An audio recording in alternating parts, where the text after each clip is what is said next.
آفاق کے ہر گوشے میں قرآن سنا کر دم لینا، اب رکنا نہیں، اب تھمنا نہیں، فردوس میں جا کر دم لینا۔ اور آج جو رکوع ہے وہ رکوع نمبر 27 ہے سورہ بقرہ کا، اور دوسرے پارے کا رکوع نمبر 11۔ آیات کی ابتدا ہے 217 سے 221 تک۔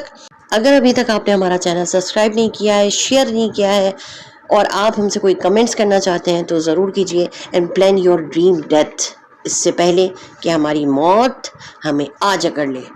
Before any further delay, let's start today's ayat. اعوذ باللہ من الشیطان الرجیم، یسألونک عن الشہر الحرام قتال فیہ۔ اس میں جنگ و جدال، جنگ و قتال سے بڑھ کر گناہ کا ذکر ہے، ارتداد کا ذکر ہے، شراب اور جوئے کا ذکر ہے۔ فرمایا گیا کہ اس میں حرمت والے مہینوں کا تذکرہ کرتے ہوئے یہ ذکر کیا گیا کہ ان مہینوں میں جنگ گناہ ہے، اور اس سے بڑھ کر گناہ یہ کہ اللہ کی راہ سے کسی کو روکا جائے، مسجد حرام میں عبادت سے روکا جائے، حرم کے باشندوں کو بے گھر کر دیا جائے، اور معلوم ہے کہ یہ سارے کام کفار اور مشرکین نے کیے تھے۔ پھر ارتداد کا ذکر ہے کہ یہ شدید برائی ہے، جو شخص دین اسلام سے پھر جائے اس کے سارے اعمال باطل اور وہ جہنم کا حقدار ہے۔